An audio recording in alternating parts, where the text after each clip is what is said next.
بسم اللہ الرحمن الرحیم۔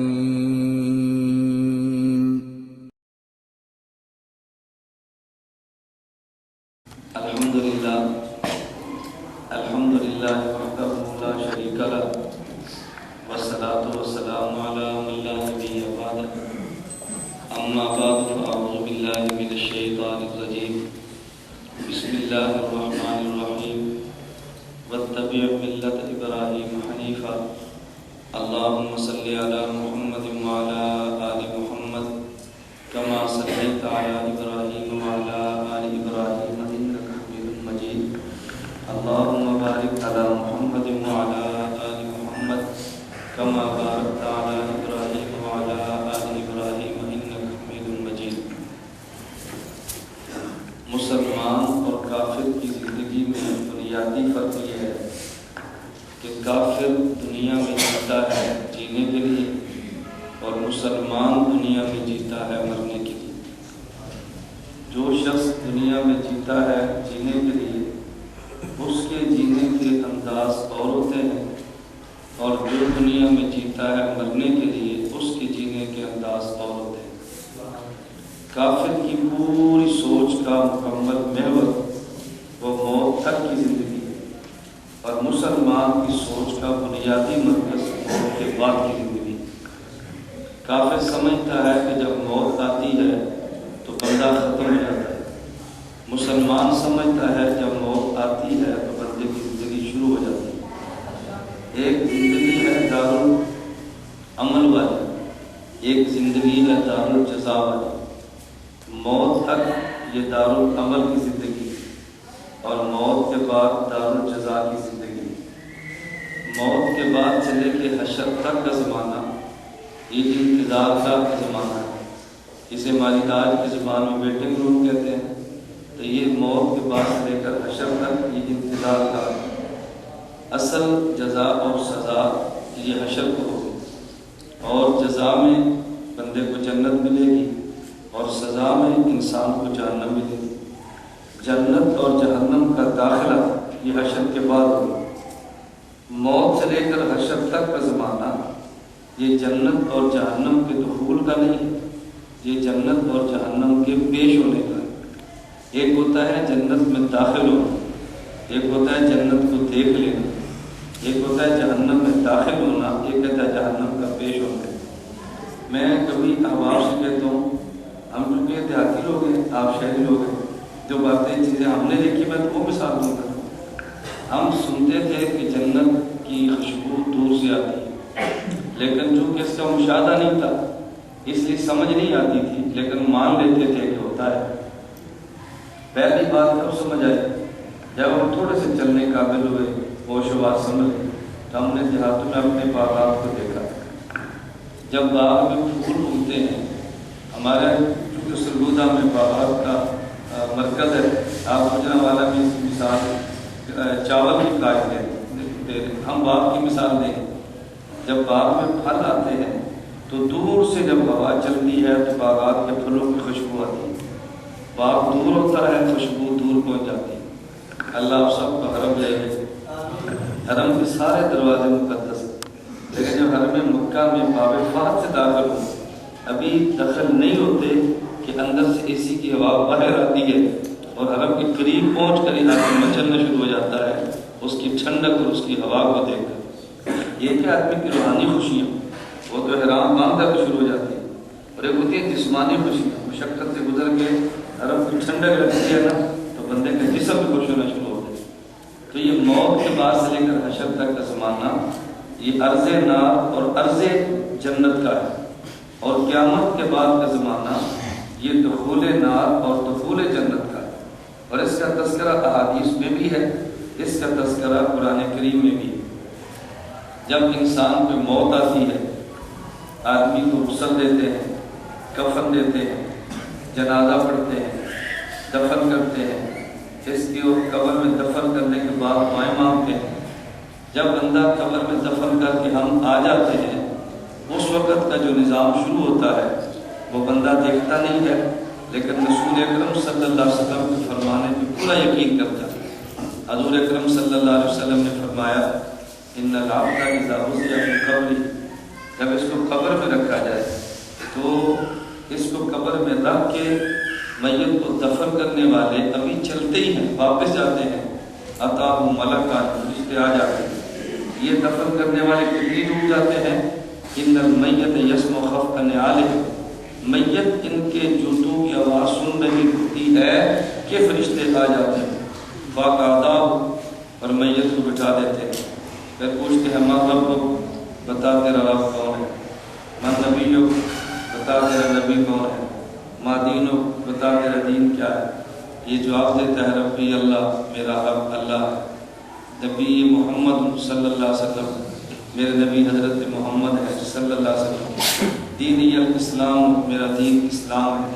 جب یہ جواب دیتا ہے نا فَيُنَادِ مُنَادٍ مِّنَ السَّمَاءِ، پھر فرشتہ اعلان کرتا ہے افرشوا لَهُ مِنَ الْجَنَّةِ، اس کو جنت کا بچھونا، جنت میں داخل نہیں کرتے، جنت کا بچھونا، البسوا لَهُ مِنَ الْجَنَّةِ، اس کو جنت کا لباس دے دو، وَافْتَحُوا لَهُ بَابًا إِلَى الْجَنَّةِ، میت اپنی جگہ پہ رہتی ہے، جنت اپنی جگہ پہ، وَافْتَحُوا لَهُ بَابًا إِلَى الْجَنَّةِ، جو جنت کی طرف دروازہ جاتا ہے اس کو کھول دو، جنت کی طرف جانے والا راستہ، اس کا جو دروازہ کھول دو، فَيَأْتِيهِ مِن طِيبِهَا وَرَوْحِهَا، جنت کی خوشبو اور ہوا جنت سے قبر میں آ جاتی ہے، یہ جنت میں داخل نہیں ہوتا، جنت کی ہوا آتی ہے، یہ جنت میں داخل نہیں ہوتا، جنت کی خوشبو آتی ہے، یہ معاملہ ہے اس کے ساتھ، اور کب تک، موت سے لے کے وہ قیامت تک، قیامت تک۔ پھر فرشتہ کہتا ہے نم کنومت البروس، اب سو جا جیسے پہلی رات کی دلہن سوتی ہے، یوں سو جا جیسے پہلی رات کی دلہن سوتی ہے۔ میں باپ سے کہتا ہوں فرشتہ یہ بھی کہہ سکتا ہے نم سو جا، یہ کیوں کہتا ہے دلہن کی طرف سو جا؟ اللہ کے نبی کے الفاظ ہیں نا، ہمارے آپ کے الفاظ تو نہیں، رسول اکرم صلی اللہ علیہ وسلم تشبیہ ہے اور اس میں حکمتیں نہ ہوں، یہ کیسے ہو سکتا ہے؟ حضور کے بغیر حکمت کی گفتگو نہیں فرماتے، فرماتا ہے نم کنومت البروس، ایسے سو جا جیسے پہلے رات کی دلہن سوتی ہے۔ ایسے کیوں فرماتے ہیں؟ کئی حکمتیں ہیں حضور اکرم صلی اللہ علیہ وسلم کے کلام کی حکمتیں، کون ہے جو سمجھ سکے؟ آدمی اپنے فہم، اپنے علم، اپنی عقل کے مطابق بیان کرتا ہے، باقی اصل اس کی حکمتیں کیا ہیں وہ تو حضور سمجھائیں تو پھر سمجھ آئیں گے۔ حضور تو اللہ کے ترجمان ہے، حضور کس کے ترجمان؟ اللہ کی الہی ترجمانی نبی پاک صلی اللہ علیہ وسلم مبارک زبان کرتی ہے۔ میں ایک دو باتیں عرض کرتا ہوں، اس میں حکمت کیا ہے؟ نم کنمت البروس، ایک عورت کو ایک مرد چاہتا ہے میں دیکھوں، نہیں دیکھتا، ڈر لگتا ہے، اللہ سے بھی معاشرے سے بھی، جی چاہتا ہے میسج کروں مجھے پسند ہے، نہیں کر سکتا، کیوں؟ ڈرتا ہے خدا سے بھی اور مخلوق سے بھی، اس کا جی چاہتا ہے میں فون پہ بات کروں، نہیں کر سکتا، اللہ سے بھی ڈرتا ہے اور معاشرے سے، بدنامی سے بھی ڈرتا ہے، خدا سے بھی ڈرتا ہے۔ اچھا بتاؤ کوئی لڑکی بندہ دل کرے کہ میں اس کو دیکھوں، نہیں دیکھ سکتا، بات کروں نہیں کر سکتا، میسج کروں نہیں کر سکتا، مخلوق کا بھی ڈر ہے، خالق کا بھی ڈر ہے، نہیں یہ بہت بڑے خاندان کی لڑکی ہے، میں نے کہا تو لوگ جوتے ماریں گے، خیر مار دیں گے، سب کچھ کریں گے، اور وہی لڑکی اگر نکاح کے ساتھ اس کے پاس آ جائے تو کوئی ڈر رہتا ہے؟ اب باپ باہر ہے، والدہ باہر ہے، بھائی باہر ہے، قبیلہ باہر بیٹھا ہوا ہے، اور وہی لڑکی اس خامد کے پاس ہے جسے دیکھنے سے ڈر لگتا تھا، اب پاس بیٹھے ہیں، کوئی ڈر نہیں، کیوں؟ یہ کلمہ نکاح کے ساتھ آئے ہیں تو پہلے ڈر تھا، صحیح کلمے کے ساتھ آئی، اب کوئی ڈر نہیں۔ یہ قبر اندھیروں کا گھر ہے، یہ قبر بچھو کا گھر ہے، یہ قبر خلوت کا گھر ہے، یہ قبر آپ کا گھر ہے، لیکن جب کلمہ ایمان کے ساتھ آئے ایسے ہی ڈر نہیں جیسے کلمہ نکاح کے ساتھ آئے تو ہاں ڈر نہیں۔ نم کا نومت البروس سے، آج ایسے سو جیسے پہلے رات کی دلہن سو، کوئی ہے ڈر؟ کوئی ڈر نہیں۔ آپ کے ساتھ پردہ خاتون بھی ہونا تو آدمی کہتا ہے یار میری ہمشیرہ ہے، صفائی دیتا ہے، اور اگر بیوی ہو خدا نہ کرے دوپٹہ بھی اتارو آدمی صفائی نہیں دیتا، کہتا ہے اس کی بیوی ہے۔ تو جس طرح کلمہ نکاح کے ساتھ عورت آ جائے تو خوف نہیں ہوتا، کلمہ ایمان کے ساتھ قبر مل جائے تو کوئی خوف نہیں۔ نم کا نومت البروس ہے۔ میں اس کی دوسری ایک وجہ تشبیہ عرض کرتا ہوں، رسول اکرم صلی اللہ علیہ وسلم نے فرمایا نم کا نومت البروس ہے، توجہ رکھنا، وجہ کیا ہے؟ عورت بڑے باپ کی ہو، لڑکی بڑے خاندان کی ہو، لڑکی دولت والی ہو، لڑکی حسن والی ہو، لڑکی کو دنیا کی ہر نعمت مل جائے لیکن اس وقت تک اس کو راحتیں نہیں ملتی جب تک خامد کے پاس، عورت کو سب سہولتیں ملتے ہیں اس وقت تک عورت کو راحت نہیں ملتی جب تک یہ خامد کے ساتھ نہیں ہے۔ تو بالکل اسی طرح آدمی جس قدر اس کو دولتیں مل جائیں آدمی کو راحت اس وقت ملتی ہے جب دنیا کے مشغلے چھوڑ کے خالص قبر میں اللہ کے لیے ہوتا ہے۔ حضور نے فرمایا نا جنازہ گزر رہا تھا، فرمایا مستراح و مستریح، یا کہ یہ آرام والا ہے یا اس سے آرام لیا گیا ہے۔ صحابہ نے پوچھا تو سمجھے نہیں، فرمایا یا تو اس کو راحت ملی مشقتوں سے نکلا اور جنت میں چلا گیا، اور یا لوگوں کو راحت ملی اس کے شر سے ڈرتے تھے اب لوگ محفوظ ہو گئے ہیں، یا اس کی وجہ سے راحت ملی ہے یا اسے راحت ملی۔ میں خیر بتا ہی رہا تھا، اور اگر کوئی بندہ کافر ہو فرشتہ 3 سوال کرے اور جواب نہ ملے تو فرشتہ کہتا ہے الافرشوا له من النار، جہنم کا بچھونا دو، البسوا له من النار، جہنم کا لباس دو، وافتحوا له بابا الى النار، میت یہاں رہے جو جہنم کی طرف راستہ جاتا ہے اس دروازے کو کھول دو، فیاتیہ من سمومها، جہنم کی گرم ہوا اس کی قبر میں آتی ہے، حتی یبعثہ اللہ من مرقدہ، یہاں تک کہ اللہ اس بندے کو سونے کی جگہ سے اٹھائے۔ اب یہ تو معاملہ قیامت تک ہے نا، جب قیامت آ گئی یا ایھا النفس المطمئنہ ارجعی الی ربک راضیۃ مرضیہ فادخلی فی عبادی وادخلی جنتی، اب جنت میں داخل ہو۔ اگر کافر ہے وہاں کبھی آل فرعون سوء العذاب، قرآن کریم میں النار یعرضون علیہا غدوا وعشیا ویوم تقوم الساعہ ادخلوا آل فرعون۔ اگر کافر ہے تو قیامت کے بعد جہنم میں داخل ہوگا، اگر مومن ہے تو قیامت کے بعد جنت میں داخل ہوگا۔ میں نے کہا موت سے لے کر حشر تک یہ عرض نار عرض جنت ہے، اور حشر کے بعد دخول نار اور دخول جنت ہے۔ بات میں نے یہاں سے چلائی کہ بات لمبی ہو گئی۔ ایک زندگی مومن کی ہے اور ایک زندگی کافر کی ہے۔ مومن جیتا ہے مرنے کے لیے اور کافر جیتا ہے جینے کے لیے۔ کافر سمجھتا ہے مر گیا ختم ہو گیا مک گیا، اور مومن سمجھتا نہیں مر گیا اور مک نہیں گیا۔ میں اپنی پنجابی میں تو مر گیا اور ٹر گیا۔ کافر کیا سمجھتا ہے مر گیا اور مک گیا، مومن کیا سمجھتا ہے مر گیا اور ٹر گیا۔ یہ مکا نہیں ایک ٹرا ہے۔ آپ کی مسجد میں اعلان ہو، کبھی آپ نے اعلان سنا ہے فلاں بندے کے باپ ختم ہو گئے آ کر جنازہ پڑھ لو، کبھی سنا آپ نے فلاں کا باپ ختم ہو گیا فلاں ہو گیا جنازہ پڑھ لو؟ اعلان کیا کہتے ہیں؟ فلاں کے والد محترم وصال پا گئے، انتقال فرما گئے۔ انتقال کا معنی کیا تھا؟ یہ جہان چھوڑا ہے اس جہان میں چلے گئے ہیں، تو جہان بدلا ہے۔ اور کافر کیا کہتے ہیں؟ ختم ہو گیا ہے، مر گیا ہے، مک گیا ہے۔ اس بات کو علامہ اقبال شاعر مشرق نے کہا تھا، غافل نے سمجھا ہے موت کو اختتام زندگی، غافل نے سمجھا ہے موت کو اختتام زندگی، ہے یہ شام زندگی صبح دوام زندگی۔ غافل نے سمجھا ہے موت کو اختتام زندگی، ہے یہ شام زندگی صبح دوام زندگی۔ کافر سمجھتا ہے کہ ختم ہو گیا، اور مومن سمجھتا نہیں اس زندگی کی شام ہے اور اگلی زندگی کی صبح اور آغاز ہے۔ ایک کا اختتام ہو رہا ہے، اگلے جہان کا افتتاح ہو رہا ہے۔ میں خیر بتا ہی رہا تھا کافر کی سوچ اور ہے اور مسلمان کی سوچ اور ہے۔ مسلمان اس نبی پر ایمان لاتا ہے جس نبی نے وہ جہان دیکھا ہے جہاں جانا ہے، اور کافر اس نبی پر ایمان نہیں لاتا، اس نبی پر ایمان نہیں لاتا، اس لیے کافر بات اس جہان کی کرتا ہے اور مومن بات اس جہان کی کرتا ہے۔ کافر کی فکر کیا ہے؟ میں مر گیا تو میرے مرنے کے بعد بچوں کا کیا بنے گا، میں مر گیا میری اولاد کا کیا بنے گا، میں مر گیا تو میرے خاندان کا کیا بنے گا۔ اور مومن سوچتا ہے کہ جب میرا بیٹا مرا تو اس کا کیا بنے گا، میری اولاد مری اس کا کیا بنے گا۔ کافر سوچتا ہے میرے مرنے کے بعد ان کا کیا بنے گا، اور مومن سوچتا ہے جب یہ مر گیا تو اس کا کیا بنے گا۔ اب ہم جو ایک ماحول میں ایسے میں رہتے ہیں کہ ہماری دن بدن اللہ نہ کرے کافرانہ سوچ بنتی جا رہی ہے۔ آج یہ سوچ مسلمان کی بن گئی ہے، میرے جانے کے بعد بیٹے کا، میرے جانے کے بعد بیوی کا، میرے جانے کے بعد اولاد کا کیا بنے گا۔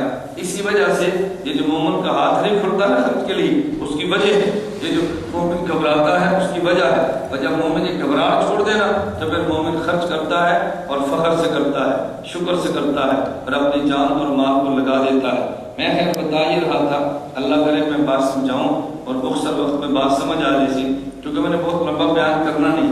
اصل یہ کہ میرا مغرب کے بعد بیان تھا سیالکوٹ میں، وہ کسی وجہ سے ملتوی ہو۔ میں نے مفصل عرض کی کہ میں تو سال کو نہیں جا رہا مگر واپس پڑے گی. اس سر کی بار فرمایا تھا انہوں نے فرمایا مگر تمہارا بیان کر لیں. جب میں نے کیا طے کر لیا صاحب اٹھ کر پیچھے لگے نہیں جی اب آئیں اس کا ہوں اس کا ہوں. پھر صبح سے میں نے کہا میرا رات 10:30 بجے 10 کا بیان ہے تو میں اس میں بیان کیسے کروں گا. انہوں نے کہا نہیں اور مہربانی. اب میں نے اس بیان کے بعد تھوڑا صاحب پہنچ رہا اس بیان کے لیے آپ کا پہلا بیان ہے میرا صبح کا تیسرا پھر دوسرا بیان پھر تیسرا بیان پھر 11 بجے چوتھا بیان اور 10 کے والے وہاں سو جائیں گے ہم نے آگے سفر شروع کر دیں. میں کبھی ساتھ کہتا ہوں آپ نے آرام کرنا ہے اور ہماری گاڑی آپ نے چلا دینی ہے تو ہم نے اگلے سفر کو بھی دیکھنا ہوتا ہے آگے پھر آپ نے بولنا ہے. میں خیر کہتا بات میں نے مختصر کہنی ہے لیکن ایک بنیادی نقطہ میں نے سمجھانا ہے اللہ کرے وہ سمجھ آئے. مومن کی سوچ اور ہے کافر کی سوچ توجہ رکھنا. کافر پھر یہ دیکھتا ہے یہ بات میرے دماغ میں آتی ہے کہ نہیں. مومن یہ نہیں سوچتا میرے دماغ میں آتی ہے کہ نہیں. مومن دیکھتا ہے میرے نبی نے فرمایا ہے کہ نہیں. کافر سوچتا ہے کہ میرے دماغ میں آتی ہے کہ نہیں عقل قبول کرتی ہے کہ نہیں. اور مومن کیا سوچتا ہے میرے نبی نے فرمایا ہے کہ نہیں. بس یہی وجہ نبوت کے دور میں صحابی عقل قربان کر کے نبی کی ہر بات مانتا تو کافر کیا کہتے ہیں یہ پاگل ہے مجنون ہے ان کو دنیا کا پتہ ہی نہیں. آج بھی جو بندہ نبوت کی سوچ کے مطابق سب کچھ لگاتا ہے تو لوگ کہتے ہیں پاگل ہے اس کو مستقبل کا نہیں پتا اس کو دنیا داری کا نہیں پتا. میں کبھی ساتھ یاد کرتا ہوں میرے 3 بیٹے 2 چھوٹے ہیں 8-9 سال کا. ہم نے ایک دن بھی اپنا ایک بیٹا اسکول میں نہیں بھیجا. میری 3 بیٹیاں ہیں اور 2 ذرا بڑی ہیں. میں نے ایک دن بھی اپنی بیٹی اسکول میں نہیں بھیجی. معاشرہ کہتے ہیں کیوں نہیں بھیجتے اسکول میں مخالف ہے. نہیں کہتے بھیجتے کیوں نہیں. میں نے کہا چاہ پتہ کیوں بھیجتے آپ مجھے بھیجنے کی وجہ سمجھائیں مجھے سمجھ آ گئی میں بھیج دوں گا. نہیں سمجھ آ گئی بھیجوں گا. کہتے ہیں پڑھے گا یہ کل کو ملازمت کرے گا تو کاروبار اچھا ہوگا. تو میں نے کہا بغیر کاروبار کس کو پیسہ مل جائے پھر ضرور کرانا ہے. بغیر ملازمت کے مل جائے پھر ضرور سے پیسہ کمانا ہے.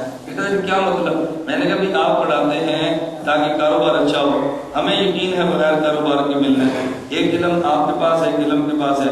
تم نے شروع ABC سے کرایا ہم نے شروع الف با سے کرایا تو ABC والے کو ملے گا الف با والے کو نہیں ملے گا. یہ تو کافرانہ سوچ ہے نا. ABC پڑھے گا تو ملے گا. ہم کہتے ہیں الف با پڑھے گا تو زیادہ ملے گا اور عزت کے ساتھ ملے گا. میں کیسے تمہیں سمجھاؤں. ادب تو دنیا بھیا راغبہ دنیا آئے گی اور یہ قوم سے ٹھکرا دے. لوگ دیکھیں کتنے پریشان ہوتے ہیں. میں سمجھانے کے کہتا ہوں اپنی برادری کو. میں نے کہا تم محسوس نہ کرو میں مانتا ہوں کہ بہت سارے میرے رشتہ دار قریبی ہیں جو پنجاب سیکٹریٹ میں بہت اعلیٰ سطح کے افسر ہیں. ہمارا بہت بڑا خاندان امریکہ کینیڈا میں ہوں. میں نے کہا دنیا میں گھومتے ہو آپ کسی ملک میں جاؤ اور یہ کہنا کہ میں مولانا ریاض عمر کا کزن ہوں اپنی پھر عزت کرنا. ہمارے بھی طے کے بیٹے تھے. ایک بیٹا لندن میں دوسرا سعودیہ میں جہاں تک مانا رہا کزن بھائی ان کا وہاں پنجاب سیکٹریٹ میں صنعت میں وہ ڈپٹی سیکرٹری ہے. مجھے کہتا ہے اللہ نے توفیق دی 4 ماہ کے لیے چلا گیا چلے گئے. انہوں نے کہا میں پٹھانا دے لگ گیا جو نہ کسی کو پتہ لگا کہ مولانا ریاض عمر چاچے رہا پوتر پٹھان ٹھیک تھا چھٹنی نہ. میں کہ کی ہویا کہتا تیروں نہیں پتہ کی ہے. اب گھر آ کر بتائے تمہیں میں کیسے بتاؤں. میں نے کہا بھائی جوید آپ نے دیکھ لیا اب بتاؤ دولت تمہارے پاس ہے لیکن جو دولت ہمارے پاس ہے نا میں تمہیں کیسے بتاؤں کتنی بڑی دولت ہے. ہم یہ اولاد کو جو دولت دیتے ہیں نا بس کچھ نہ پوچھ.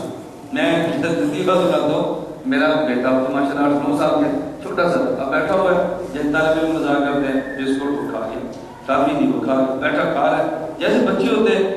اب وہ ایک تو بچہ سمجھ کے دیتے دوسرا میرا بیٹا سمجھ کے اس سے مذاق کرتے اور سال میں ہوتا ہے کھائی جاتا. اب مجھے ایک طالب کی طرف سے گالتے 200 روپئے جی فرماؤ اندر تھوڑا پتا بہت سست ہے عبداللہ میں تھوڑے بھائی شعیب کا پتر موسیٰ بہت تیز ہے بچہ کی. میں کہ انہوں پتہ ہے میں گھمانا سے کھانا ہے انہوں پتہ ہے پہ گھمایا میں آپ کھانا وہ اتنے دوڑتا پتہ ہے میں گھمانا سے کھانا ہے انہوں پتہ ہے میں سے گھمان دی لوڑی کوئی. اس کا معنی یہ نہیں کہ میں تغیریں بیچتا ہوں. اللہ اس دن سے پہلے موت دے دے جب بندہ دین کو دنیا کے لیے بیان دے اور اس دن سے پہلے خدا موت عطا فرما دے. اللہ کا نظام ہی ایسا ہے من کان للہ کان اللہ لہ. جو اللہ کا بند ہے اللہ پورا نظام اس کے ساتھ چلا. خدا کے میں کہتا آپ کو کیسے سمجھا. لوگوں کے لیے مشکل ہے کہ کمائیں اور کھائیں کیسے. ہمارے لیے مشکل ہے کہ ہم وہ بھی کہتے ہیں کہاں سے کھائیں ہم کہتے ہیں کیسے کھائیں. ہمارے کھانا مشکل ہے. جس میں 4 تجربے دیسی گھی میں سے لوگوں نے پٹیر بولے ہوتے ہیں دیسی مرغ اللہ کو ہمیں جھوٹ نہیں بولتا. اور بہت سے لوگ سڑکوں پہ لے کر کھڑے ہوتے ہیں اور سب سڑک پہ کھڑے ہوتے ہیں گڈی کی رکھ دیا گڈی کی رکھ دیا. آپ ابھی میری گاڑی کھولیں آپ دیکھ رہے ہیں مال پڑا ہو 3 بوتلیں مٹھائیاں بسکٹ کوئی. میں نے کہا کیا کریں جی دیکھ گاڑی رکھ لے، میں نے بھی چلو رکھ دو. اب میں جاتا ہوں، طالب علم کھاتا ہے، استاد کھاتے ہیں، گاڑی نکالتے ہیں. اللہ کے لیے آدمی جب محنت کرے نا، اللہ کی قسم اللہ کبھی بندے کو مایوس نہیں کرتا. بس یہ ہے کہ کرے اللہ کے لیے، پھر اللہ نظام چلاتے ہیں. اور جب دنیا کے لیے دوڑے تو اللہ اتنا ذلیل کرتے ہیں، اتنا ذلیل کرتے ہیں، بس اللہ جنت سے محفوظ فرماتا ہے. ایک زندگی کافر کی ہے اور ایک زندگی مومن کی ہے. میں ہر بات مختصر کرتا ہوں پھر لمبی ہوتی ہے. میں نے کہا مومن کی بنیاد پیغمبر کے ارشاد ہوتے ہیں، کافر کی بنیاد اپنی عقل ہوتی ہے. عقل دھوکہ کھاتی ہے، پیغمبر کے ارشاد دھوکہ نہیں کھاتا. کافر کی بنیاد اپنی عقل ہے اور مومن کی بنیاد پیغمبر کی بات ہے. نبی پاک صلی اللہ علیہ وسلم کی خدمت میں ایک صحابی ہے، توجہ رکھنا. اس صحابی نے کہا یا رسول اللہ، غربت ہے، فقر ہے، فاقہ ہے، دعا فرمائے. فرمائے شادی ہے؟ انہوں نے کہا شادی تو ہے. فرمائے غور کر لو. صحابی نے غور کر لی. یہ نہیں دیکھا میری عقل کیا کہہ رہی ہے، ایک ہے کھانا نہیں ملتا تو دو کا کہاں سے ملے گا، غور کر لو. انہیں ایک اور شادی کر لی. پھر انہوں نے کہا یا رسول اللہ 2 نکاح ہو گئے، فخر تو کم. فرمائے غور کر لو. انہیں ایک اور شادی کی، فخر 2 ہو گئے. اب یہ بات ہم عقل سے سوچیں گے تو سمجھ نہیں آتی. صحابی نے عقل کو نہیں دیکھا، نبی کے فرمان کو دیکھا، حضور کے فرمان کو دیکھا. ایک صحابی ہے، انہوں نے کہا یا رسول اللہ میں کماتا ہوں، یہ میرا بھائی مسجد میں پڑا رہتا ہے، بس کھاتا ہے، کماتا نہیں، آپ اس کو سمجھائیں. ہم کہتے ہیں آج کس بار بڑا مسیح ہے، کبھی کو نہیں کرتا. میں کماتا ہوں اور یہ کھاتا ہے، آپ اس کو سمجھائیں. نبی پاک صلی اللہ علیہ وسلم فرمایا لعلک ترزق بھی، جو تجھے بھی ملتا ہے نا اس کی وجہ سے ملتا ہے، جو تجھے بھی ملتا ہے اس کی وجہ سے ملتا ہے. اب دیکھو یہ بات بندے کی عقل میں نہیں آتی نا، معاملہ عقل کا نہیں ہے، معاملہ نبی کے فرمانے کا ہے. کافر کی بنیاد عقل ہے اور ہماری بنیاد پیغمبر کا ارشاد ہے. آپ بینک میں جمع کراؤ 10 لاکھ روپیہ اور بینک والے سود میں ہر سال اس کو 10 لاکھ کے ساتھ 50,000 بڑھا دیں تو عقل کیا کہتی ہے کہ 10 لاکھ میں 50,000 ملا، بڑھ گیا ہے نا. حضور فرماتے ہیں نہیں بڑھا نہیں، یہ کم ہوا ہے، نقصان ہوا ہے، تجھے نقصان ہوگا. بندے کو سمجھ نہیں آتی، لیکن جب سود کا نظام اپنی لپیٹ میں لیتا ہے نا پھر بندے کو سمجھ آتی ہے. اور اس وقت سمجھ آتی ہے جب اس لپیٹ سے نکلنا بندے کے بس میں نہیں ہوتا. میں عرض کر رہا تھا ایک زندگی مومن کی ہے اور ایک زندگی عید کا دن آ رہا ہے. زندگی خوشی مومن بھی بنائے گا، خوشی کافر بھی، لیکن مومن کی خوشی کا رنگ اور ہوگا، کافر کی خوشی کا رنگ اور ہوگا. نکاح مومن بھی کرتا ہے اور نکاح کافر بھی کرتا ہے، لیکن کافر کا نکاح اور طرز کا ہے، مومن کا نکاح. نقطے کو سمجھنا، کافر کا نکاح اور طرز کا، مومن کا نکاح. کیوں فرق کیا ہے؟ مومن کو دیکھو تو مسجد میں مفتی صاحب کوئی وقت نکالے فلاں تاریخ ہمارے بیٹے کا نکاح ہے. کافر مومن آئے گا تو نکاح کہاں پہ؟ مسجد میں. اور کافر ہوگا تو نکاح کہاں پہ؟ شادی آ گئی. آپ اپنے ماحول کو نہ دیکھیں، خالص مومن کافر کی بات کریں. مومن کہے گا نکاح کہاں پہ؟ مسجد میں. اور کافر کہے گا نکاح کہاں پہ؟ میرج ہال، وہاں چلیں گے. اچھا مومن سے کہیں گے بھائی نکاح پر کیا ہے؟ نہ عورتیں الگ ہیں، مرد الگ ہیں. کافر کو دیکھو تو مرد عورتیں اکٹھی ہیں. مومن کو دیکھو بھائی نکاح کے موقع پر یہ جہیز اور براتوں کا لمبا چکر مت چلاؤ. کافر کہتے ہیں اس سے بغیر تو مزے نہیں آتا، لوگ کیا کہیں گے. یہ سارا سسٹم کیوں چلتا ہے؟ کافر دیکھو پہلے مہندی کی رسم، پھر مایوں کی رسم، پھر فلاں رسم. اور مومن کے دیکھو یہ کوئی رسمیں نہیں. بنیادی فرق مومن کے ہاں نکاح عبادت کا نام ہے اور کافر کے ہاں نکاح عیاشی کا نام ہے، چونکہ وہ نکاح کو عیاشی سمجھ